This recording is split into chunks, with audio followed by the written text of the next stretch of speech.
नमस्कार मित्रों, आप सुन रहे हैं ऑडियो ज्ञान हिंदी, जहां शब्द बनते हैं, अनुभव और कहानियां छूती हैं दिल को। आज हम लेकर आए हैं हिंदी साहित्य के अमर कथाकार, यथार्थ के जादूगर, मुंशी प्रेमचंद जी की एक व्यंग्यात्मक और अत्यंत रोचक कहानी, आखिरी हीला। यह कहानी केवल दाम्पत्य जीवन पर हास्य नहीं करती, बल्कि मानव स्वभाव, जिम्मेदारियों से बचने की प्रवृत्ति और जीवन की विडंबनाओं पर तीखा लेकिन मधुर व्यंग्य प्रस्तुत करती है। तो आइए मुस्कान के साथ और थोड़ी गंभीरता के साथ सुनते हैं आखिरी हीला। यद्यपि मेरी स्मरण शक्ति पृथ्वी के इतिहास की सारी स्मरणीय तारीखें भूल गईं, वह तारीखें जिन्हें रातों को जागकर और मस्तिष्क को खपाकर याद किया था, मगर विवाह की तिथि समतल भूमि में एक स्तंभ की भांति अटल है। न भूलता हूँ, न भूल सकता हूँ। उससे पहले और पीछे की सारी घटनाएं दिल में मिट गईं, उनका निशान तक बाकी नहीं। वह सारी अनेकता एक एकता में मिश्रित हो गई है और वह मेरे विवाह की तिथि है। चाहता हूँ उसे भूल जाओ, मगर जिस तिथि का नित्य प्रति सुमिरन किया जाता हो, वह कैसे भूल जाए। नित्य प्रति सुमिरन क्यों करता हूँ, यह उस विपत्तिमारे से पूछिए जिसे भगवत भजन के सिवा जीवन के उद्धार का कोई आधार न रहा हो।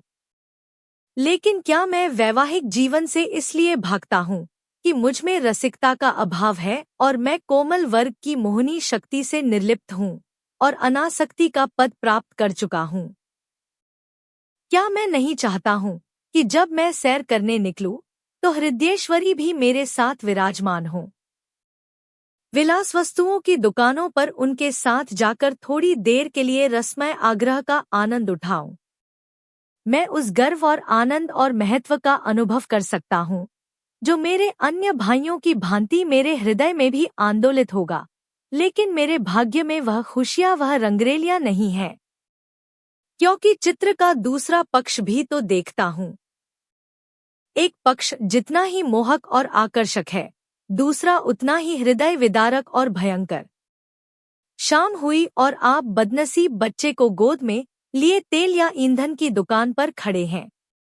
अंधेरा हुआ और आप आटे की पोटली बगल में दबाए गलियों में यों कदम बढ़ाए हुए निकल जाते हैं मानो चोरी की है। सूर्य निकला और बालकों को गोद में लिए होम्योपैथ डॉक्टर की दुकान में टूटी कुर्सी पर आरूढ़ हैं। किसी खोचे वाले की रसीली आवाज सुनकर बालक ने गगनभेदी विलाप आरंभ किया और आपके प्राण सूखे।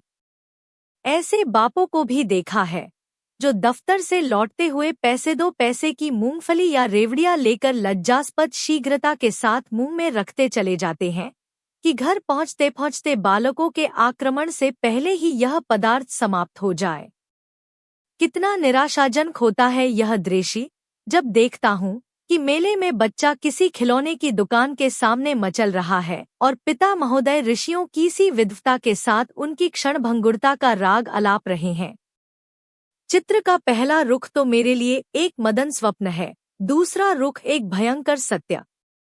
इस सत्य के सामने मेरी सारी रसिकता अंतर्धान हो जाती है।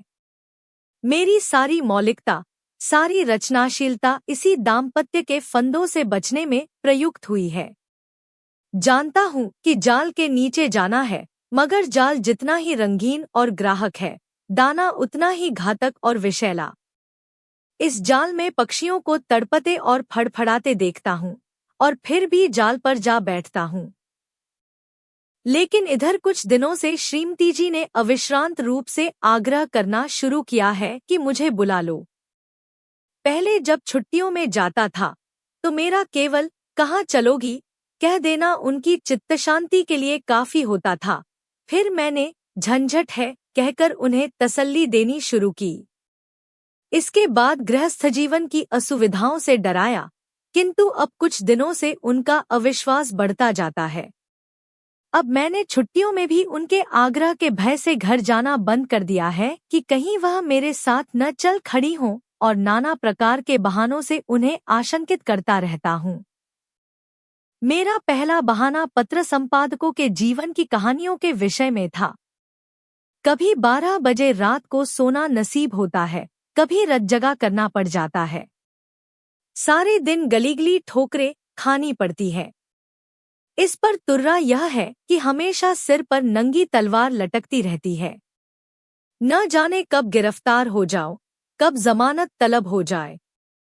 खुफिया पुलिस की एक फौज हमेशा पीछे पड़ी रहती है। कभी बाजार में निकल जाता हूँ तो लोग उंगलियां उठाकर कहते हैं, वह जा रहा है अखबार वाला। मानो संसार में जितनी दैविक, आधिदैविक, भौतिक, आधि भौतिक बाधाएं हैं, उनका उत्तरदायी मैं हूँ। मानो मेरा मस्तिष्क झूठी खबरें गढ़ने का कार्यालय है। सारा दिन अफसरों की सलामी और पुलिस की खुशामद में गुजर जाता है। कांस्टेबलों को देखा और प्राण पीड़ा होने लगी। मेरी तो यह हालत है और हुक्काम है कि मेरी सूरत से कांपते हैं। एक दिन दुर्भाग्यवश एक अंग्रेज के बंगले की तरफ जा निकला। साहब ने पूछा, क्या काम करता है? मैंने गर्व के साथ कहा, पत्र का संपादक हूँ। साहब तुरंत अंदर घुस गए और कपाट मुद्रित कर लिए। फिर मैंने मेम साहब और बाबा लोगों को खिड़कियों से झांकते देखा, मानो कोई भयंकर जंतु हूँ। एक बार रेलगाड़ी में सफर कर रहा था, साथ और भी कई मित्र थे, इसलिए अपने पद का सम्मान निभाने के लिए सेकंड क्लास का टिकट लेना पड़ा। गाड़ी में बैठा तो एक साहब ने मेरे सूटकेस पर मेरा नाम और पेशा देखते ही तुरंत अपना संदूक खोला और रिवाल्वर निकालकर मेरे सामने गोलियां भरीं, जिससे मुझे मालूम हो जाए कि वह मुझसे सचेत है।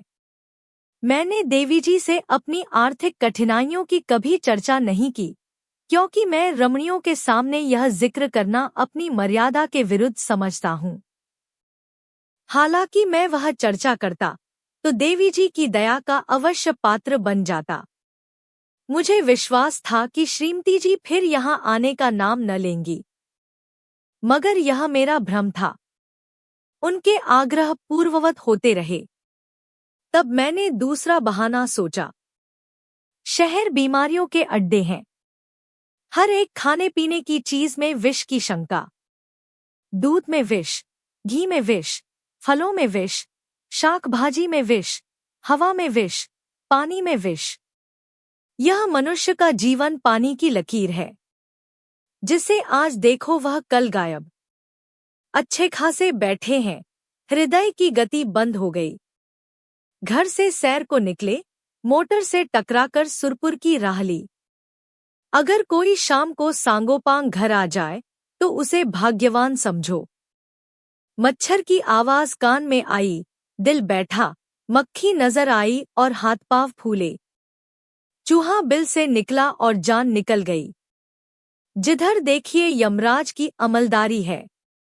अगर मोटर और ट्राम से बचकर आ गए तब मच्छर और मक्खी के शिकार हुए। बस यही समझ लो कि मौत हरदम सिर पर खेलती रहती है। रात भर मच्छरों से लड़ता हूँ, दिन भर मक्खियों से। नन्ही सी जान को किन किन दुश्मनों से बचाऊं। सांस भी मुश्किल से लेता हूँ कि कहीं क्षय के कीटाणु फेफड़े में न पहुंच जाया। देवी जी को फिर भी मुझ पर विश्वास न आया। दूसरे पत्र में भी वही आरजू थी। लिखा था, तुम्हारे पत्र ने एक और चिंता बढ़ा दी। अब प्रतिदिन पत्र लिखा करना। मैं एक न सुनूंगी और सीधे चली आऊंगी। मैंने दिल में कहा, चलो सस्ते छूटे। मगर यह खटका लगा हुआ था कि न जाने कब उन्हें शहर आने की सनक सवार हो जाए। इसलिए मैंने तीसरा बहाना सोच निकाला। यहाँ मित्रों के मारे नाकोदम रहता है। आकर बैठ जाते हैं तो उठने का नाम भी नहीं लेते, मानो अपना घर बेच आए हैं।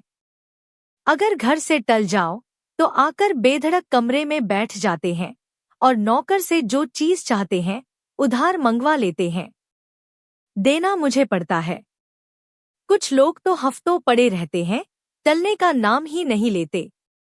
रोज उनकी सेवा सत्कार करो, रात को थिएटर या सिनेमा दिखाओ, फिर सवेरे तक ताश या शतरंज खेलो। अधिकांश तो ऐसे हैं जो शराब के बगैर जिंदा ही नहीं रह सकते। अक्सर तो बीमार होकर आते हैं, बल्कि अधिकतर बीमार ही आते हैं। अब रोज डॉक्टर को बुलाओ, सेवा शुश्रूषा करो, रात भर सिरहाने बैठे पंखा झलते रहो, उस पर यह शिकायत भी सुनते रहो कि यहाँ कोई हमारी बात भी नहीं पूछता। मेरी घड़ी महीनों से मेरी कलाई पर नहीं आई। दोस्तों के साथ जलसों में शरीक हो रही है। अचकन है, वह एक साहब के पास है, कोट और दूसरे साहब ले गए, जूते और एक बाबू ले उड़े। मैं वही रद्दी कोट और वही चमरौधा जूता पहनकर दफ्तर जाता हूँ। मित्रवृंद ताड़ते रहते हैं कि कौन सी नई वस्तु लाया। कोई चीज लाता हूँ तो मारे डर के संदूक में बंद कर देता हूँ। किसी की निगाह पड़ जाए तो कहीं न कहीं न्योता खाने की धुन सवार हो जाए। पहली तारीख को वेतन मिलता है तो चोरों की तरह दबे पाव घर आता हूँ कि कहीं कोई महाशय रुपयों की प्रतीक्षा में द्वार पर धरना जमाए न बैठे हों। मालूम नहीं उनकी सारी आवश्यकताएं पहली ही तारीख की बाट क्यों जोहती रहती हैं। एक दिन वेतन लेकर 12 बजे रात को लौटा, मगर देखा तो आधे दर्जन मित्र उस वक्त भी डटे हुए थे। माथा ठोंक लिया। कितने ही बहाने करूं, उनके सामने एक नहीं चलती। मैं कहता हूँ घर से पत्र आया है, माताजी बहुत बीमार हैं। जवाब देते हैं, अजी बूढ़े इतनी जल्द नहीं मरते, मरना ही होता तो इतने दिन जीवित क्यों रहती। देख लेना 2-4 दिन में अच्छी हो जाएंगी, और अगर मर भी जाएं तो वृद्धजनों की मृत्यु का शोक ही क्या, वह तो और खुशी की बात है। कहता हूँ लगान का बड़ा तकाजा हो रहा है। जवाब मिलता है, आजकल लगान तो बंद हो ही रहा है, लगान देने की जरूरत ही नहीं रही। अगर किसी संस्कार का बहाना करता हूँ तो फरमाते हैं, तुम भी विचित्र जीव हो। इन कुप्रथाओं की लकीर पीटना तुम्हारी शान के खिलाफ है। अगर तुम उनका मूलोच्छेदन करोगे तो वह लोग क्या आकाश से आवेंगे। गरज यह कि किसी तरह प्राण नहीं बचते। मैंने समझा था कि हमारा यह बहाना निशाने पर बैठेगा। ऐसे घर में कौन रमणी रहना पसंद करेगी जो मित्रों पर ही अर्पित हो गया हो। किंतु मुझे फिर भ्रम हुआ। उत्तर में फिर वही आग्रह था। तब मैंने चौथा हीला सोचा। यहाँ के मकान हैं कि चिड़ियों के पिंजरे, न हवा न रोशनी। वह दुर्गंध उड़ती है कि खोपड़ी भन्ना जाती है। कितने ही के तो इसी दुर्गंध के कारण विसूचिका, टाइफाइड, यक्ष्मा आदि रोग हो जाते हैं। वर्षा हुई और मकान टपकने लगा। पानी चाहे घंटे भर बरसे, मकान रात भर बरसता रहता है। ऐसे बहुत कम घर होंगे जिनमें प्रेत बाधाएं न हों। लोगों को डरावने स्वप्न दिखाई देते हैं। कितनों ही को उन्माद रोग हो जाता है। आज नए घर में आए, कल ही उसे बदलने की चिंता सवार हो गई। कोई ठेला असबाब से लदा हुआ जा रहा है, कोई आ रहा है। जिधर देखिए ठेले ही ठेले नजर आते हैं। चोरियां तो इस कसरत से होती है कि अगर कोई रात कुशल से बीत जाए तो देवताओं की मनौती की जाती है। आधी रात हुई और चोर चोर, लेना लेना की आवाजें आने लगी। लोग दरवाजों पर मोटे मोटे लकड़ी के फट्टे या जूते या चिमटे लिए खड़े रहते हैं। फिर भी चोर इतने कुशल हैं कि आंख बचाकर अंदर पहुंच ही जाते हैं। एक मेरे बेतकल्लुफ दोस्त हैं, स्नेहवश मेरे पास बहुत देर तक बैठे रहते हैं। रात अंधेरे में बर्तन खड़के तो मैंने बिजली की बत्ती जलाई। देखा तो वही महाशय बर्तन समेट रहे हैं। मेरी आवाज सुनकर जोर से कह कहा मारा और बोले, मैं तुम्हें चकमा देना चाहता था। मैंने दिल में समझ लिया, अगर निकल जाते तो बर्तन आपके थे, जब जाग पड़ा तो चकमा हो गया। घर में आए कैसे थे, यह रहस्य है। कदाचित रात को ताश खेल कर चले तो बाहर जाने के बदले नीचे अंधेरी कोठरी में छिप गए। एक दिन एक महाशय मुझसे पत्र लिखाने आए। कमरे में कलमदवात न थी। ऊपर के कमरे से लाने गया लौटकर आया तो देखा आप गायब है और उनके साथ फाउंटेन पेन भी गायब है। सारांश यह कि नगर जीवन नरक जीवन से कम दुखदाई नहीं है, मगर पत्नी जी पर नागरिक जीवन का ऐसा जादू चढ़ा हुआ है कि मेरा कोई बहाना उन पर असर नहीं करता। इस पत्र के जवाब में उन्होंने लिखा, मुझसे बहाना करते हो, मैं हरगिज न मानूंगी, तुम आकर मुझे ले जाओ। आखिर मुझे 5वां बहाना करना पड़ा। यह खोचे वालों के विषय में था। अभी बिस्तर से उठने की नौबत नहीं आई कि कानों में विचित्र आवाजें आने लगी। बाबुल के मीनार के निर्माण के साथ ऐसी निरर्थक आवाजें न आई होंगी। वह खोचे वालों की शब्दक्रीड़ा है।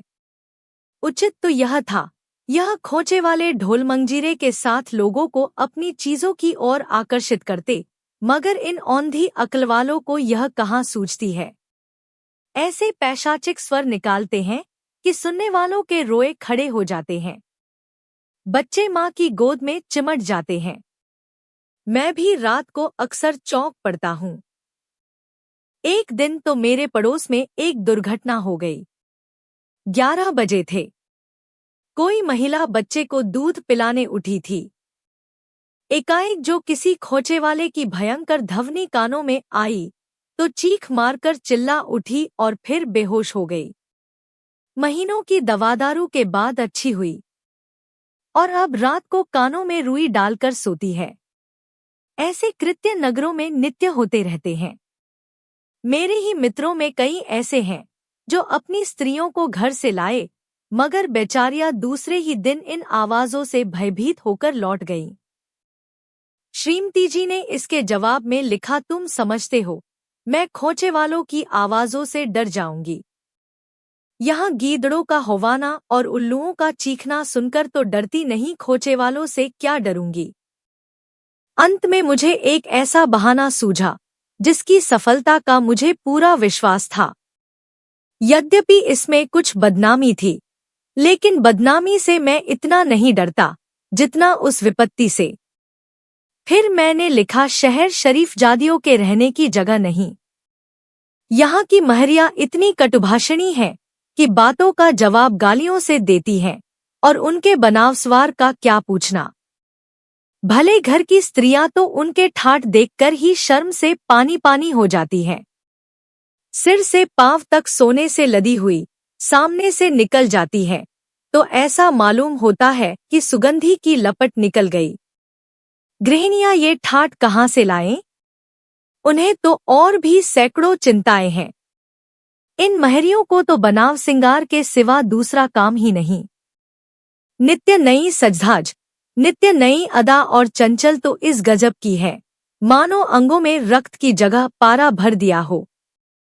उनका चमकना और मटकना और मुस्कराना देखकर गृहिणियां लज्जित हो जाती हैं और ऐसी दीदा दिलेर हैं कि जबरदस्ती घरों में घुस पड़ती हैं। जिधर देखो इनका मेलासा लगा हुआ है। इनके मारे भले आदमियों का घर में बैठना मुश्किल है। कोई खत लिखाने के बहाने से आ जाती है, कोई खत पढ़ाने के बहाने से। असली बात तो यह है कि गृहदेवियों का रंग फीका करने में इन्हें आनंद आता है। इसलिए शरीफजादियां बहुत कम शहरों में आती हैं। मालूम नहीं इस पत्र में मुझसे क्या गलती हुई कि तीसरे दिन पत्नी जी एक बूढ़े कहार के साथ मेरा पता पूछती हुई अपने तीनों बच्चों को लिए एक असाध्य रोग की भांति आ डटी। मैंने बदहवास होकर पूछा, क्यों, कुशल तो है? पत्नी जी ने चादर उतारते हुए कहा, घर में कोई चुड़ैल बैठी तो नहीं है। यहाँ किसी ने कदम रखा तो नाक काट लूंगी। हाँ, जो तुम्हारी शह न हो। अच्छा, तो अब रहस्य खुला। मैंने सिर पीट लिया। क्या जानता था अपना तमाचा अपने ही मुंह पर पड़ेगा। तो मित्रों, आपने सुनी मुंशी प्रेमचंद जी की व्यंग्यपूर्ण कहानी आखिरी हीला।